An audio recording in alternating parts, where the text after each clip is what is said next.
Building a continuous integration pipeline, CI/CD methodology.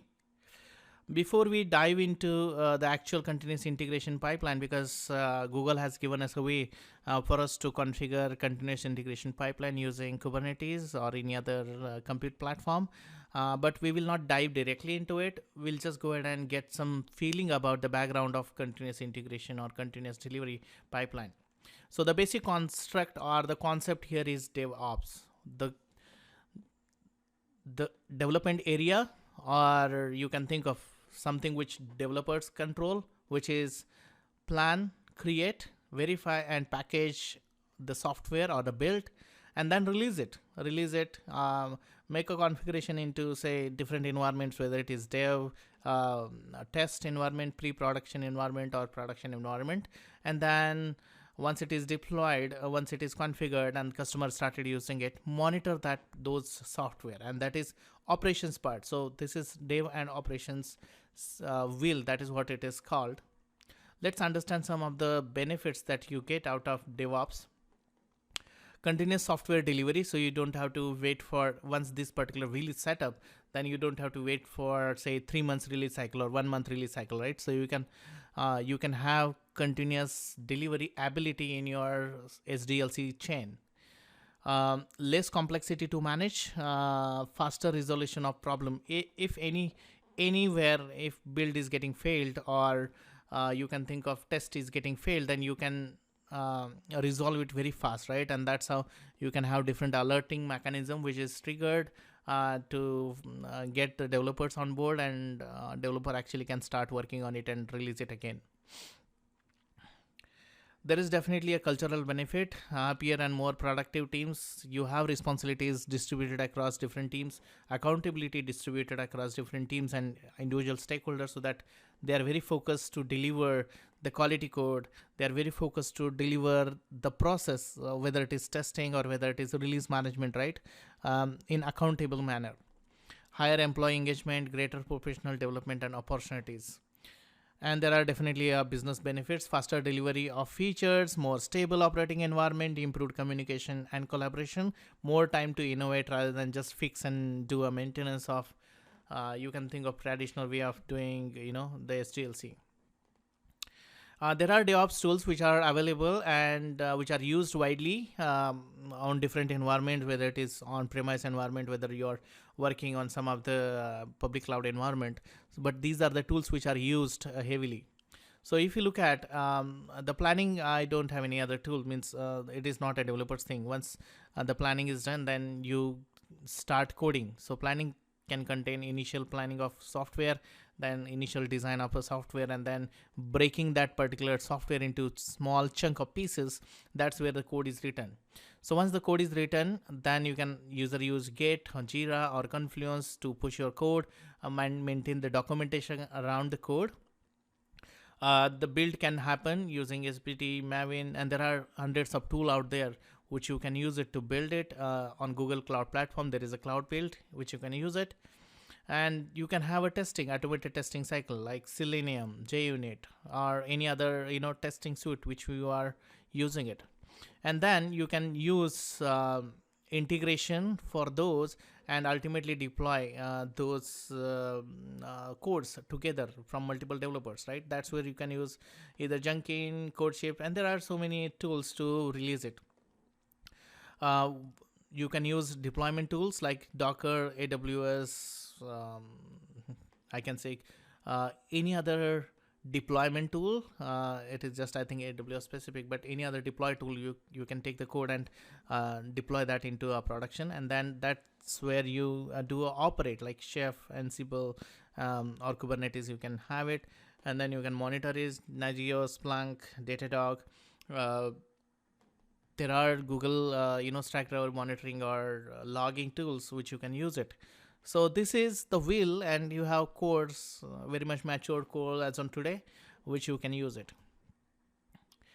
This is another, image which I got it again from the internet, but I used this in many training courses. Typically, if you look at the developer, there are developers who makes the change into the Git environment. The change triggers the fetch cycle, and then either JUnit or Cucumber or Selenium get into a build test cycle. If this is successful, this particular cycle is successful, then Jenkins in continuous delivery, Jenkins does the continuous delivery, or you can think of continuous integration and ultimately delivery for the code in different environment based on what you configured it. Okay, if there are issues found in this particular testing, then again yeah, it will be triggered to a different developer teams, and then they can take the code and fix it again, git and store it in git, and or push it in git, and then again the build cycle is triggered. And this is, you can think of automation, continuous integration, and continuous delivery tools. In Google Cloud Platform, you have multiple things which you can use it as a continuous development, or you can think of DevOps tools. The cloud build, which is continuous, you can use it for building. It is launched in 2018, which is just last year, and they have added cloud build worker, still in beta as of now. You have container registry to store your containers on Google Cloud Platform. You have source code repository. You can store the source code. It's a Git-like, you can think of private repository in Google Cloud Platform. You also have a Spinnaker, and launched in 2018. In fact, it is integrated in 2018 with Google Cloud Platform. If you look at the typical CI/CD or continuous delivery on Google Cloud Platform, you can think of there is this particular your application suite, right? So your users are accessing your services using a cloud load balancer. Your backend services are deployed into Kubernetes engine or Kubernetes cluster, right? This is your application. What happens if developer wants to change a code? Developer will make a changes into a code. It will be pushed to a source code repository. Cloud build will take that source code, and using Spinnaker, it will deploy, means it will trigger a test cycle, and it will deploy the code into your infrastructure. And this is, you can think of continuous delivery pipeline which you can set up in Google Cloud Platform. There are other ways also you can use it. This is another example. You can have say GCP deployment as well as your on-premises data center deployment. You can do it using Spinnaker. There are multiple ways, as I said. You can implement CDI/CD. It is just that, now from Google Cloud, you have cloud build, container registry, source code repository to help you set up that. What next? You can actually go to these solutions here, like this one, continuous delivery on Google Cloud Platform. I'll go there.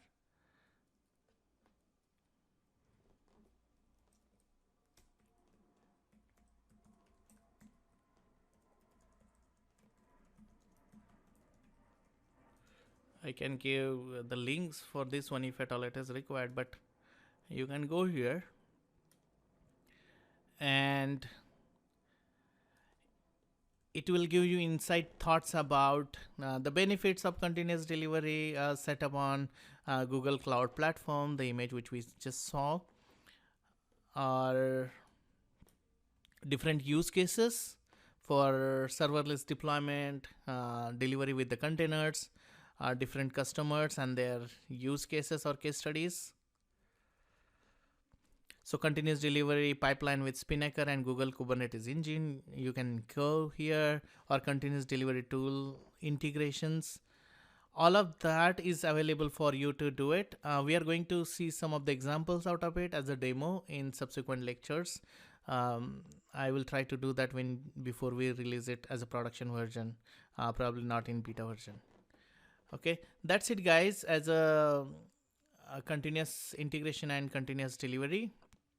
If you have any questions on this one, please let me know. Otherwise, you can move to the next lecture. Thank you.